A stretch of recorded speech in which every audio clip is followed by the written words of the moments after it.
I'm Alice and I'm a rep for Young Epilepsy. Today I'm at Loughborough University to meet athlete and Olympic hopeful Beth Dobbin to find out a little more about her own experiences with epilepsy. Hi. Hi, nice to meet you. Thank you for coming all this way. Thank you. Can I ask you a few questions? Yeah, definitely.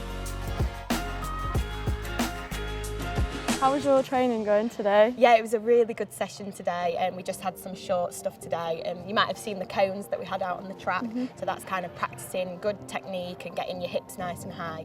And your training is intense, like you train, was it every day except Sunday? Yeah, so we train 5 times a week and then Thursday's the physio, so it is very intense, but I do really enjoy it, which is good.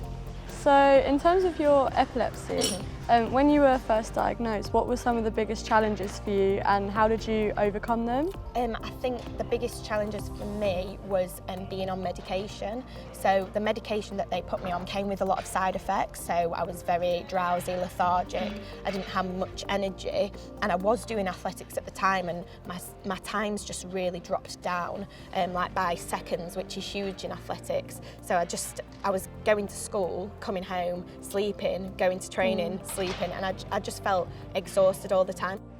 And so you're seizure free now? Yes, yeah, so I'm seizure free. I'm off my medication, which is really good, and when I came off my medication, I kind of saw my times drop down.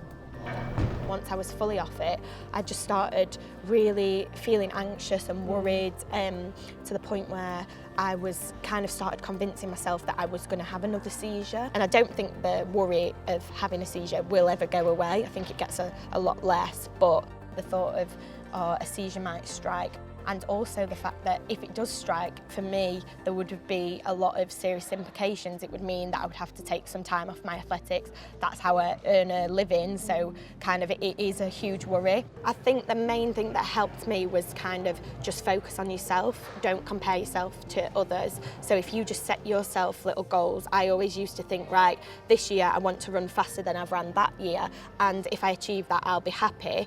It's never always necessarily been about going to the Olympics, it's just about being the best version of myself I can be. So you had a major seizure about 12 years ago, yeah, and that left you with some issues like not being able to speak properly and your memory and things like that. Yeah. So could you tell me about how you've got from that point to where you are now? Yeah, so the seizure that I had was actually really serious, to the point where they thought it was a stroke, because it completely paralysed the whole left side of my body.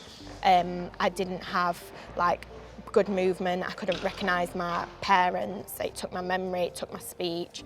I spent a bit of time in hospital, but fortunately overcame that. So for me, when I look at what I've achieved now, it means so much more because I just think of where I was. I think for anyone that's going through something similar, stay positive with it, and you can really, really surprise yourself about what you can achieve, because even 3 years ago, I would not have been standing here thinking I would be making an Olympics or trying to make an Olympics. So just keep going and make sure you're doing something that you love. Thank you very much for meeting with me today. It's been really lovely to meet you, and best of luck with your training for Tokyo. Thank you very much.